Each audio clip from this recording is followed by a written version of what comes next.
this often. We can't start this without talking about the famous Williamston Bridge. Let's talk about how tall the bridge is and how much people love that bridge. Well, it's about 9 foot tall, and good Lord, there's been so many people hit that stupid bridge. And I don't know how you missed the 45 million signs, the flashing signs, the speed bumps, the curtains, and the sacrificial beam, and still manage to somehow or another hit that thing. It just blows my mind. But in fact, that happened about a week ago. Gossett's now closed. I've been told from the railroad company it's probably going to take about a month or so to complete the work.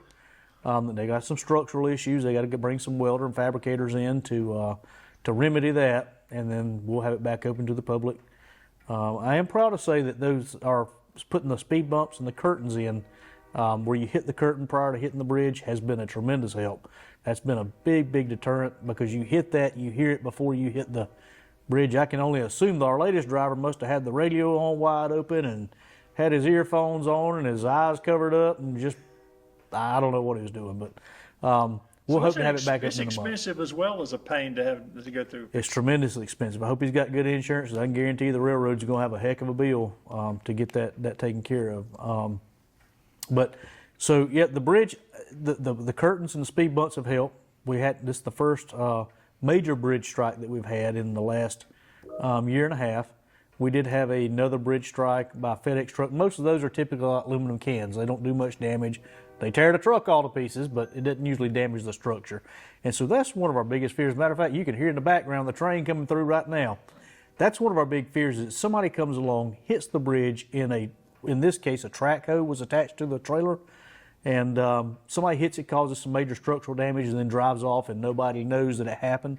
A train rolls through and derails in the area of the park. That obviously would not be good. So again, the curtains and speed bumps have been working.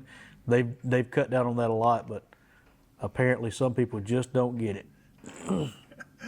Well, it's like you mentioned, the park had a busy summer in the park. The Springwater Festival went well. We've had a great summer in the park, and for the first time since I can remember, we actually had wonderful weather. It wasn't too hot for Springwater Festival, and this is the last year that it will be in August. Next year it'll be in the spring. Forgive me, I don't know the exact date. I think they were saying May. That sounds right because you got Pig in the Park takes place around that same time. But the weather turned out good. We had great attendance, and the folks at the Springwater Committee that put it on did a phenomenal job.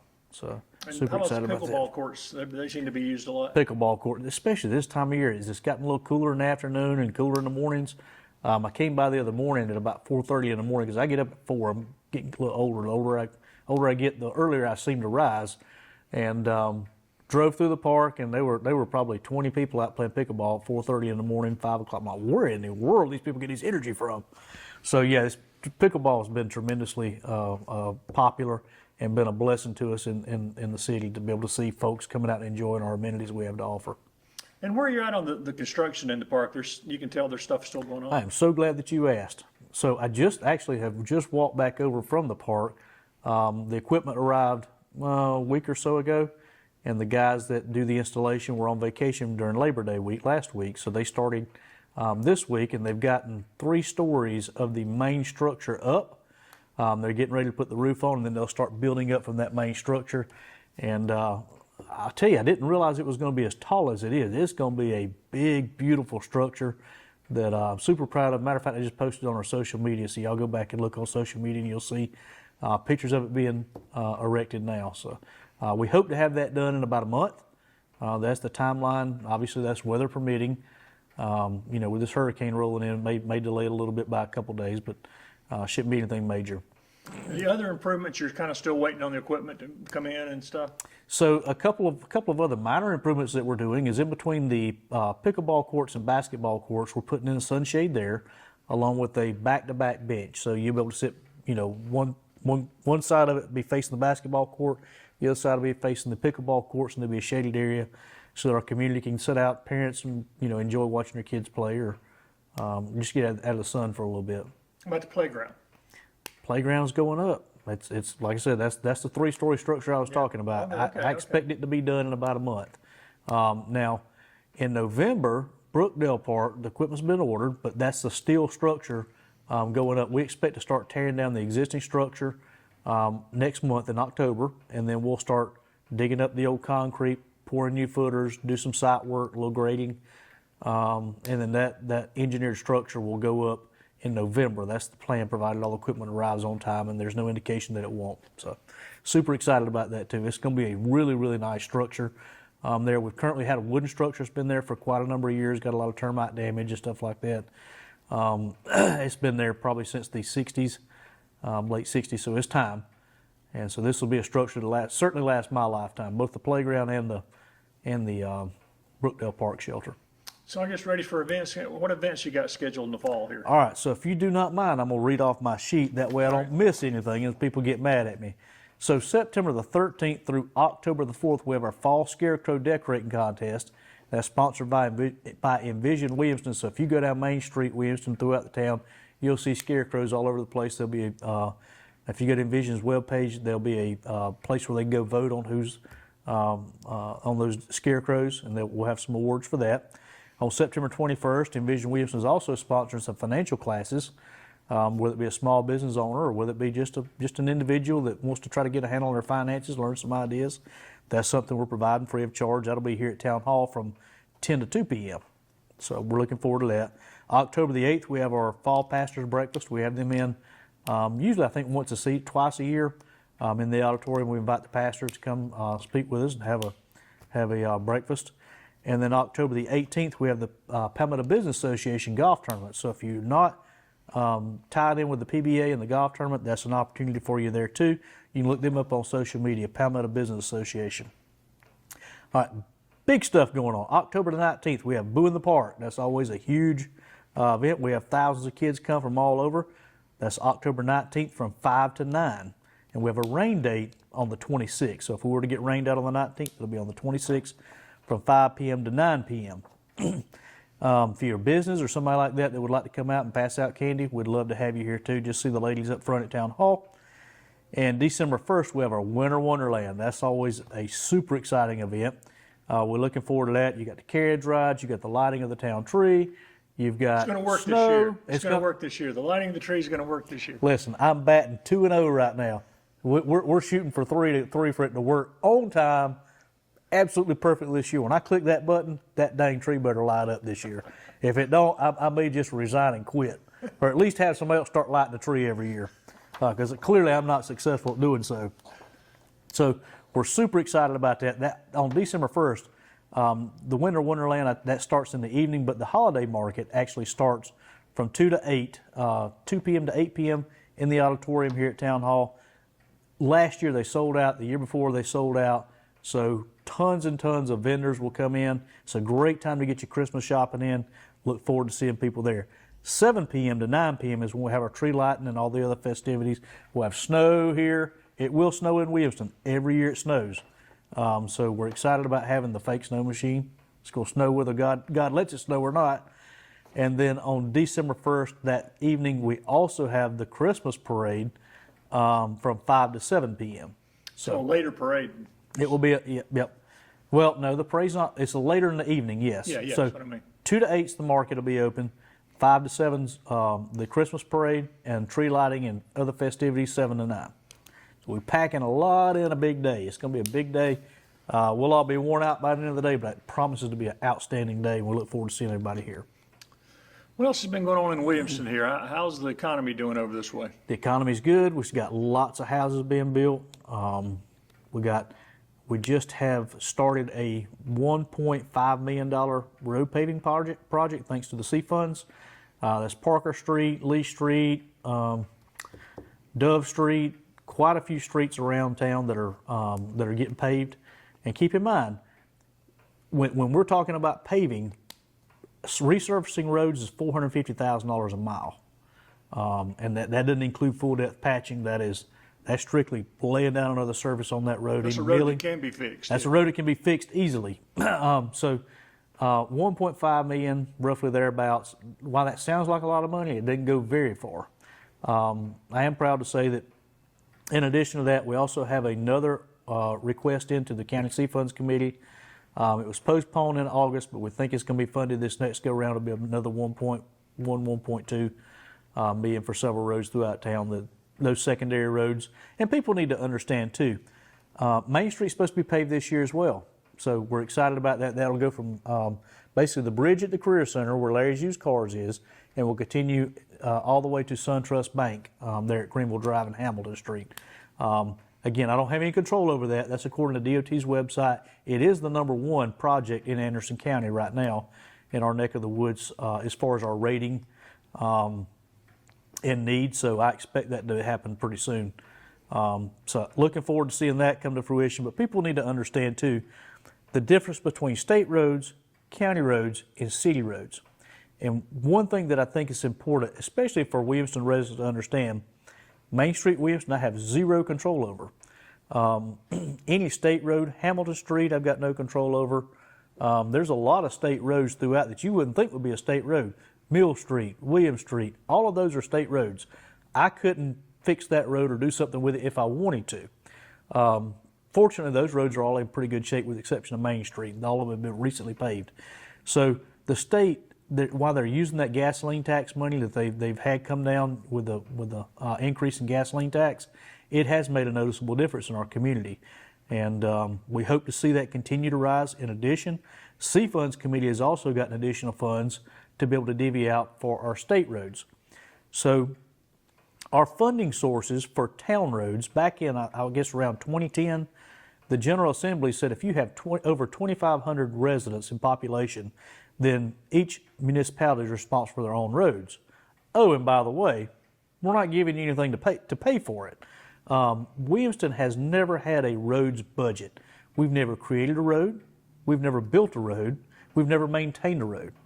So what we found ourselves since 2010 doing is buying pallets of coal patch, and when there's a pothole, we dump coal patch in it, we tap it down good, and we hope that holds as long as it possibly can till we can get the county C funds to fund whatever need that is. So the process is we identify our worst roads, we present a list to the county C funds committee who gets funding from that gasoline tax. We've got several individuals that represent our area that are on the C funds committee, and we basically say, pretty please, and there's never a shortage of needs, but we beg to have those roads paved, and most of the time they're pretty good to us. And but what we do have to do is we have to come up with a 10% match. Again, let me go back to my statement. We have never had a budget for roads. So where do we come up with that $150,000 for this $1.5 million project that we're going to get? What we have to do is pull from reserves, which is our rainy day fund. We have to cut other things to be able to make that work. That's becoming increasingly more difficult, especially as those prices continue to rise on the roads. You know, we talk about this a good bit. The one thing that a lot of citizens don't think about when they're thinking about taxes and other things is the infrastructure and what it costs. And as you grow, what it continues to cost more and more, and the cost of actually doing the things costs more and more. Well, and you couple that with the inflation that we've got going on, but more importantly, you couple that with the amount of work and the amount of contractors, qualified contractors that can do the work that's being come out. Again, several years ago, to resurface a mile of road was roughly $200,000. It's now $450,000. And this project I was telling you about that we've gotten funded, this $1.5 million they just started on, that was funded a year and a half ago. They're just now getting to it because of the backlog of work. When you have contractors that have a backlog of work like that, they give you the I don't really care if I get it or not price. This is what it is, take it or leave it. Another prime example of that would be our Williamston Mill Village water line replacement. We're replacing those water lines. Our high end was supposed to be around $700 and some odd thousand, maybe close to $1 million to replace those water lines. The low bid, we got one bid, the low bid came in at roughly $2.5 million. So that causes problems that we have to scale back on that project. Inflation obviously is an issue, but I think more importantly that is having contractors that'll work and are qualified and are willing to work and bid on a project. That's been becoming increasingly difficult. The same thing is happening with our road systems as well. Well, and with the growth in citizens comes the growth in services, which means it's going to cost more to fix things and keep things moving from, like I said, water and sewer and roads and. Well, if you look at water and sewer, I'll give you that as a prime example. Our sewer plant's rated at over 1 million gallons. Actually, it's rated at 1 million gallons a day. Out of that, we use approximately 250,000 gallons a day, excluding any heavy rain event or something like that, where you have obviously some infiltration comes in the sewer system. We have tons of capacity out there. We're paying to operate a 1 million gallon a day plant. To add additional homes to treat additional sewage coming in, we're talking pennies on the dollar. So it makes sense. The infrastructure is there for us to be able to handle that. The same thing in most cases for our water, depending on where you're at in town. But most of our water lines have actually been upgraded along our main primary corridors to where they can handle additional growth. You're going to find some secondary streets that maybe have a 3/4 inch line that was put in the ground in the 50s. Well, that would handle, the very limited water use they had when they had 2 homes on that street back then. But when people start adding 3 or 4, 5, 10 homes on 1 3/4 inch line, you lose pressure. You have a lot of issues with it, and that's not just a decision I have to make as the mayor. No, we're not putting anybody else on that line.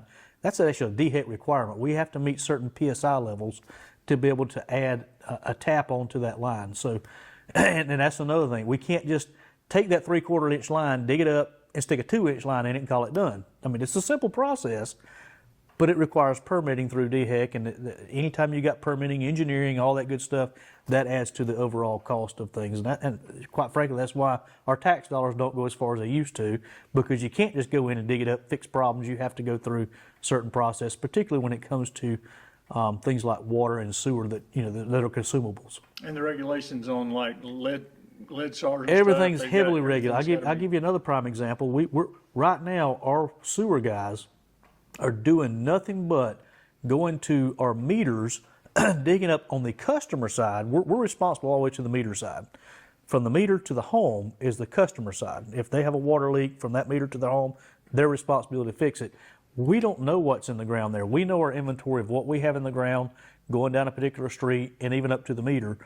But where the customer ties on that meter, we don't know. Well, federal regulations now say that by November, I think it's maybe even October, we have to have an inventory of every single customer that we have, and we have to tell them, is it copper pipe, is it PVC, is it lead pipe, what does the customer have on their side? And we have to report that to the federal government, and that's just part of being a public utility. Even though, in my opinion, I'm not responsible for the customer side, they're saying, yeah, but we want to know what's on the customer side. So we're having to go through, dig up that side, remove the meter cam, dig it up, look at it, and inventory it. It's kind of good that we do have that information, but it's just one more regulation we got to comply with. It again drives up cost and cuts down on what we can be effective doing.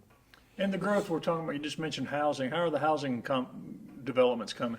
So we do have a little bit of breaking news. We had second reading, just had second reading on the ordinance to sell the property on Mahaffey Road to Scout Realty, which would be the developer on it. And we've talked about that and talked about it. That property on the original agreement under the previous administration was going to be given to Scout Realty, like completely given to them to develop. In my conversation with Scout and those folks, we were able to actually sell that property and still maintain the level of control that we wanted on that property as far as green space, two-way entrance in and out, one off of First Street, one off of Mahaffey. We had second reading. We're supposed to close on that by the end of the month. So that property price would actually be $300,000 that will come in to the town coffers that we ordinarily would not have. And I'll tell you, Greg, it's important that we treat the town like a business. You have to. I don't have an infinite source of income or revenue coming in. And so if there's a way that I can utilize resources with the city to generate additional revenue without having to raise taxes, that's exactly what we're going to do every time. How about business? Any new businesses coming in?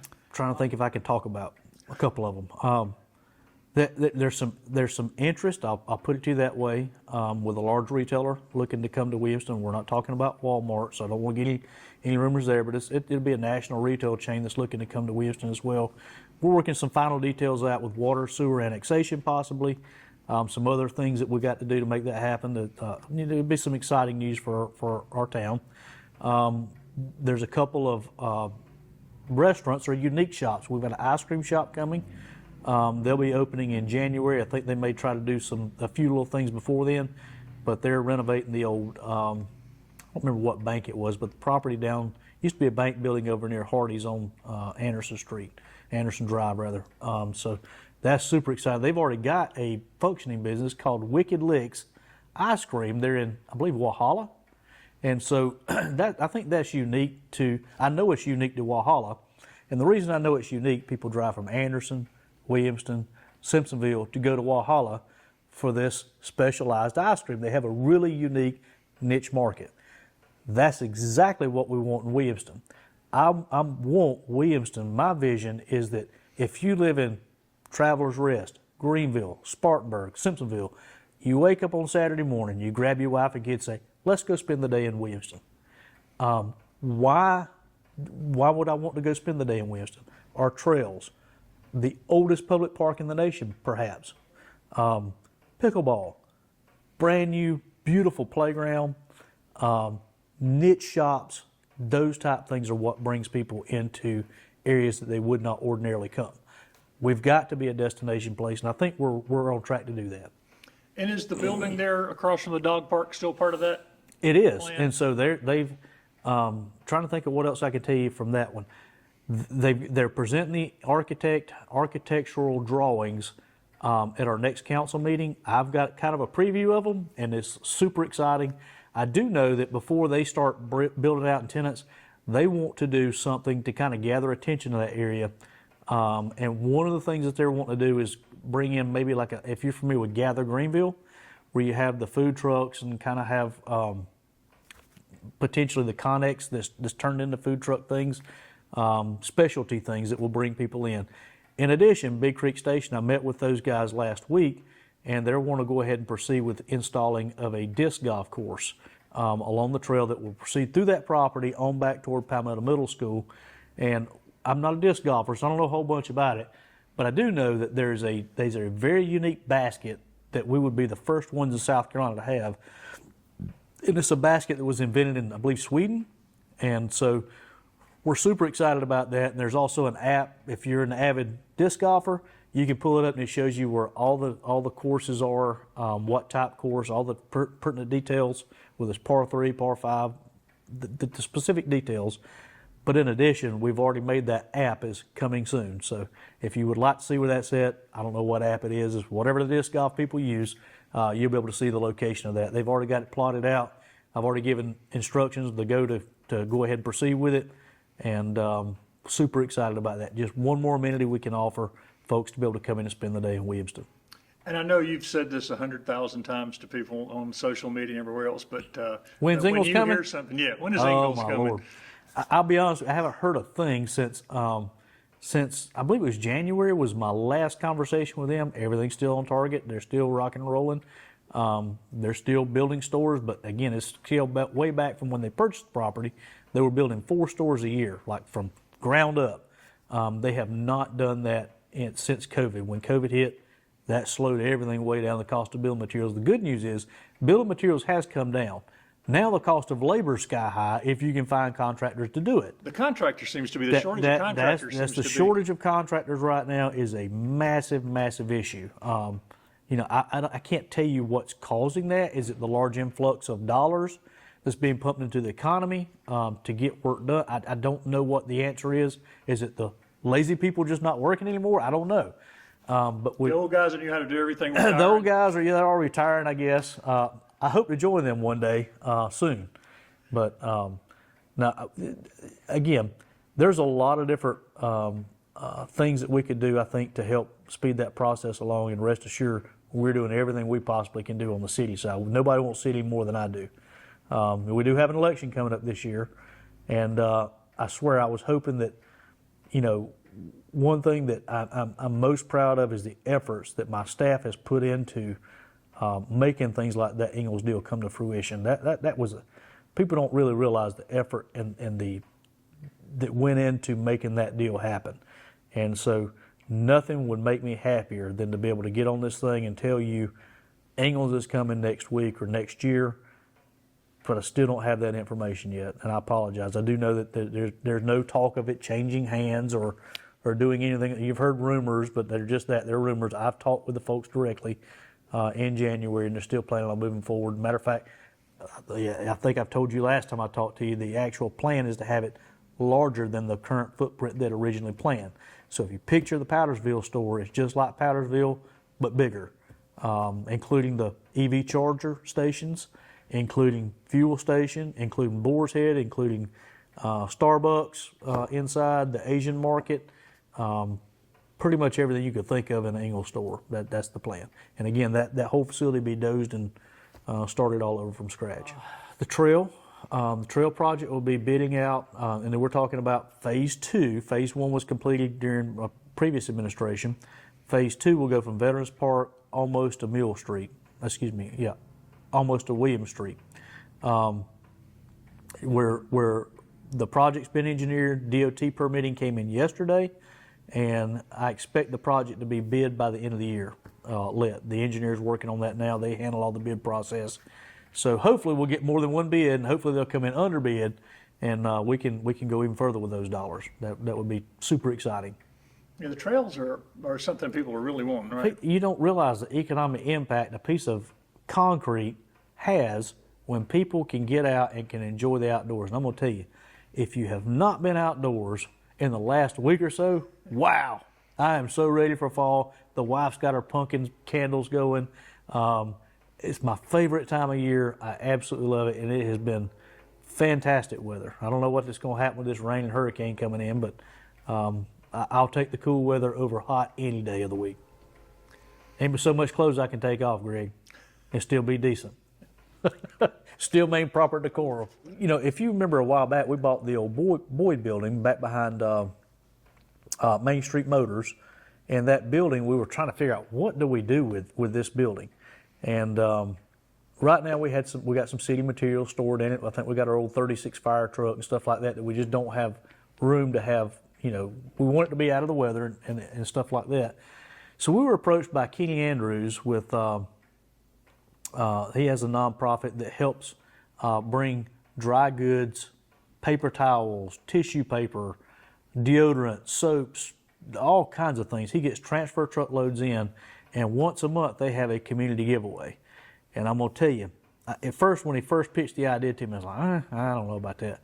These guys have done a phenomenal job. He's got an army of volunteers that comes up there. They take these things out, and you may have AA batteries. He recognizes that there's a need in the community for just basic products. Toilet paper. You know how much toilet paper costs these days? And believe it or not, there's some people out there that just can't afford toilet paper, paper towels, or just the simple things in life that you and I probably take for granted.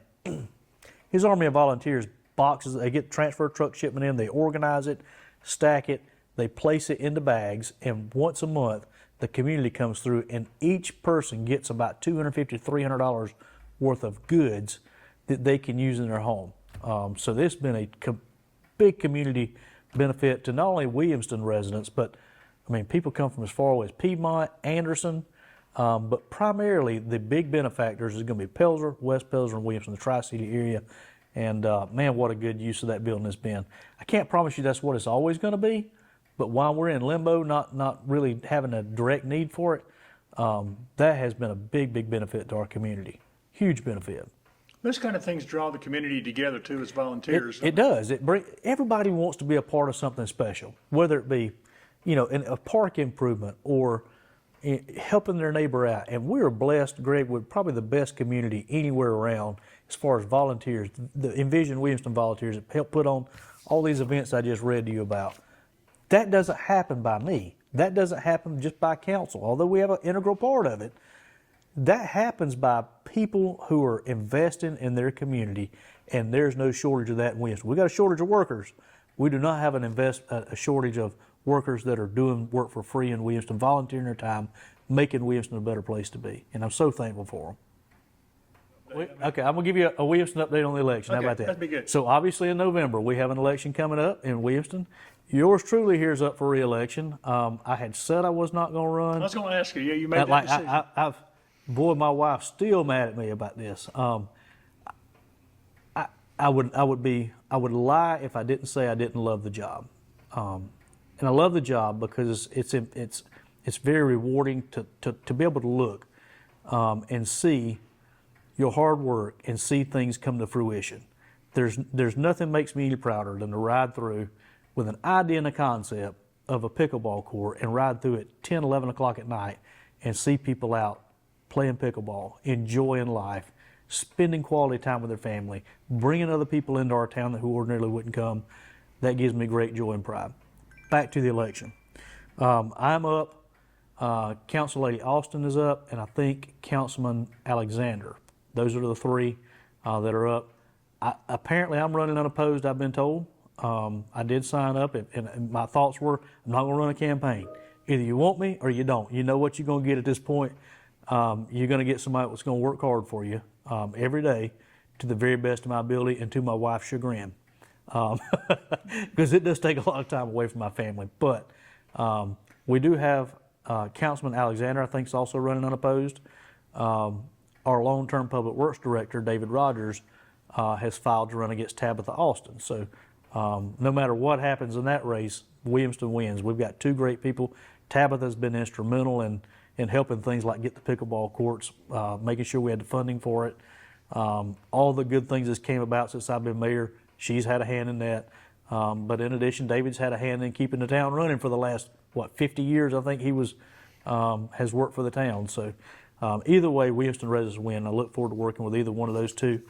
But super excited to have an election coming up. And I'm really glad that I don't have to run a campaign because I did not want to run a campaign. Is there something special about, this is your hometown. This is where you Again, Greg, that's what I'm telling you. There's nothing more rewarding. I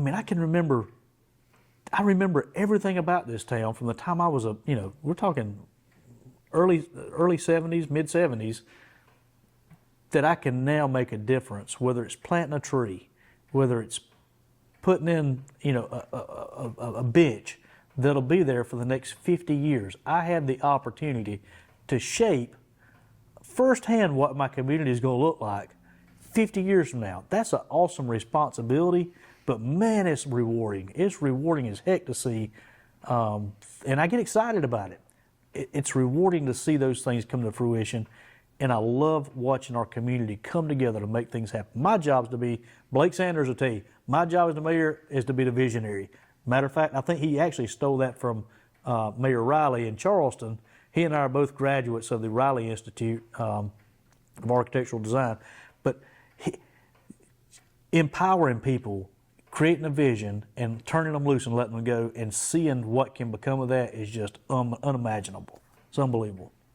And what you've seen in this town since you grew up here is it's phenomenal. Yeah. And that's not just me. We're talking about my predecessor, his predecessor, on down. Watching things get built and how they come to fruition is just amazing.